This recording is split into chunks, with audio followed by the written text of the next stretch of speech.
Bueno, siempre se habla de las oxidorreducción, de redox. Muchos, no son conscientes, pero las reacciones de oxidorreducción están presentes en muchísimos ámbitos de la vida.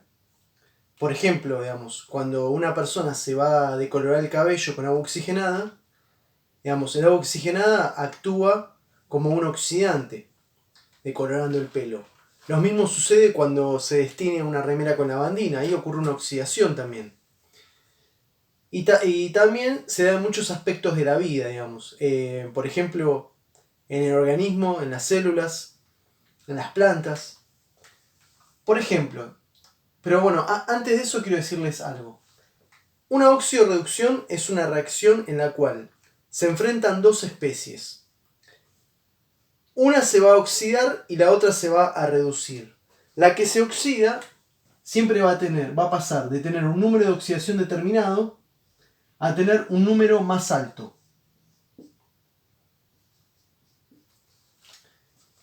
Entonces, el que se oxida siempre aumenta su número de oxidación. Y eso se debe a que libera electrones. En este caso, liberó 3 electrones. Mientras que la especie que se reduce, pongámosle B, le va a suceder lo contrario. Si tenía -2, va a pasar a tener, pongámosle 0.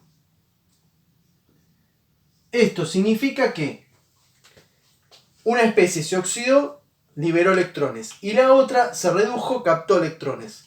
Hay una transferencia de electrones. O sea, los electrones siempre van a pasar de una especie a la otra. Tienen que estar los dos reactivos para que ocurra esta transferencia de electrones. Si no, no ocurre una oxidorreducción. Los electrones siempre se mantienen. Hay un principio de electroneutralidad. Bueno, entonces, teniendo el concepto de lo que es una redox, que es una reacción en la cual hay transferencia de electrones, vamos a ver que las redox están presentes en muchísimos ámbitos de la vida. Por ejemplo, en los procesos bioquímicos, por nombrar solamente algunos ejemplos, tenemos la fosforilación oxidativa y la fotosíntesis. La fosforilación oxidativa es un proceso que ocurre en las mitocondrias de la célula. Ahí lo que va a suceder es una transferencia de electrones, en la que participa el oxígeno.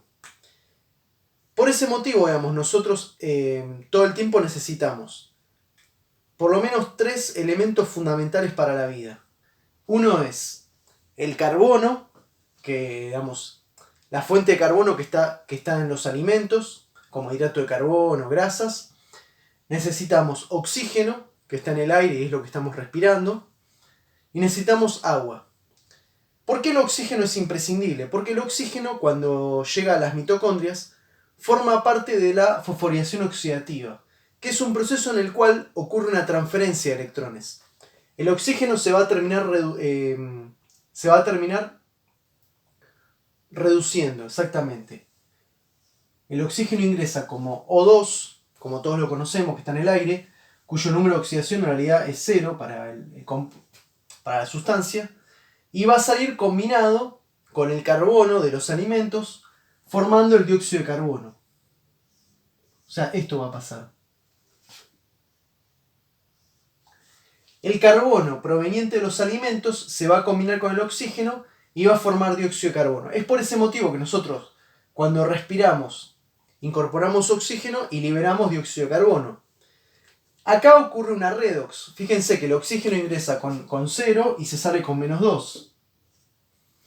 Ocurre una redox. ¿Qué es lo que pasa? La fosforilación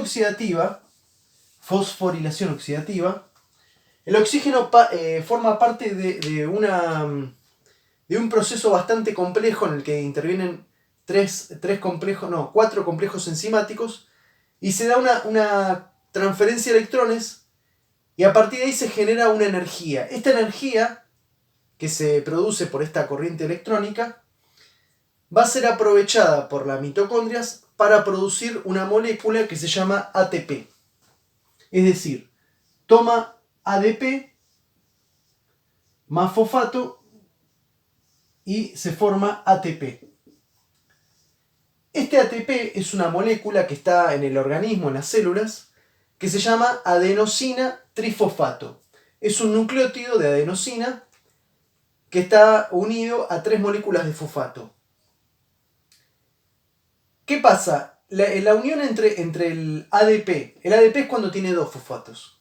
El tercer fosfato se une formando un enlace que se llama enlace de alta energía. Este enlace contiene energía. Cuando se hidroliza, va a liberar nuevamente el fosfato y va a liberar energía. O sea, va a suceder esto. El ATP, cuando se hidrolice, va a formar nuevamente ADP, va a liberar el fosfato y va a liberar energía. ¿Ah? Esta energía que se obtiene de la fosforilación oxidativa se va a almacenar en ATP.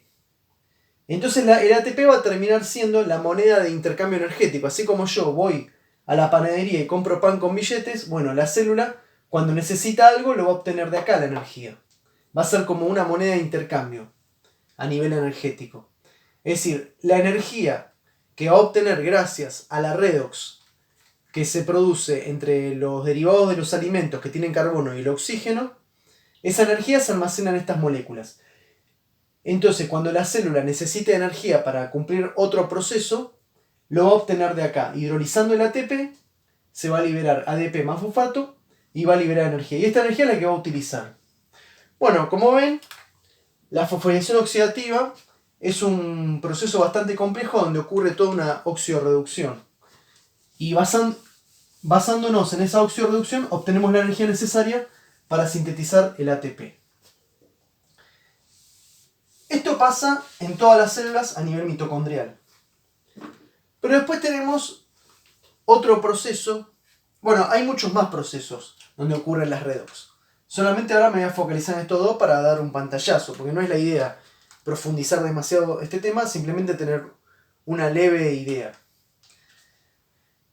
La fotosíntesis, ya la mayoría ya sabe lo que es un proceso bioquímico que lleva adelante principalmente las plantas, la parte verde de la planta, donde está la clorofila, también algunas bacterias. Es un proceso en el cual, a partir del dióxido de carbono que está presente en la atmósfera, o sea, el dióxido de carbono que se va acumulando en la atmósfera, producto de los motores, producto de nosotros que estamos respirando y liberando dióxido de carbono todo el tiempo, se va acumulando este gas. Pero gracias a las plantas, este gas va a ser tomado por ellas y va a ser combinado con el agua, que también, digamos, por eso las plantas hay que regarlas y tiene que llover.